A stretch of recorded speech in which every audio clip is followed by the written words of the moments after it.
নিয়ে এসেছি, যা আমাদের আজকের এই সংবাদ সম্মেলনের মাধ্যমে তুলে ধরতে চাই। শিশুদের জন্য নিরাপদ পরিবেশ নিশ্চিতকরণ। শিক্ষা প্রতিষ্ঠানগুলোতে নিরাপদ পরিবেশ, দক্ষ ও সচেতন কর্মী ও মানসিক সহায়তা প্রদানের নিশ্চয়তা। পারিবারিক নির্যাতন প্রতিরোধ। ঘরে কাজ করা শিশুদের নিয়মিত পরিদর্শন এবং যথাযথ অভিযোগ জানানোর ব্যবস্থা চালু করার নিশ্চয়তা। শিশুশ্রম বন্ধ ও বিকল্প সুযোগ সৃষ্টি। পরিবারকে সামাজিক সুরক্ষা ও সহায়তা প্রদান করে শিশুদের স্কুলে ফেরানো জরুরি, তাই শিশু শ্রম সম্পূর্ণরূপে বন্ধ করে বিকল্প ব্যবস্থা তৈরির সুপারিশ জানাই। আইন সহায়তা ও দ্রুত বিচার। শিশু নির্যাতনের মামলা অগ্রাধিকারের ভিত্তিতে তদন্ত ও বিচার সুনির্দিষ্ট করতে হবে।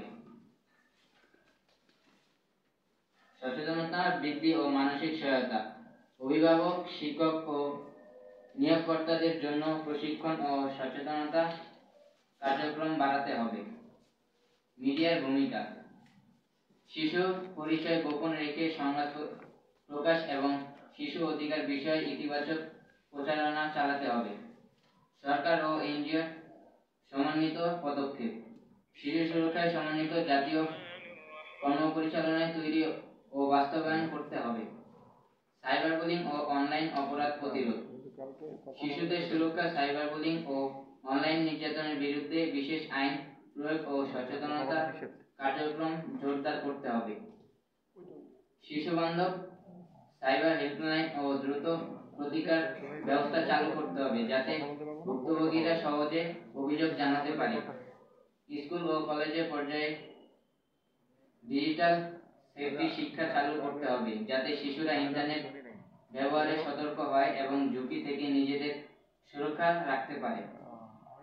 আইন শৃঙ্খলা রক্ষাকারী বাহিনীর জন্য সাইবার ক্রাইম ইউনিটে শিশু নির্যাতন প্রতিরোধের বিশেষ সেল গঠন করা প্রয়োজন।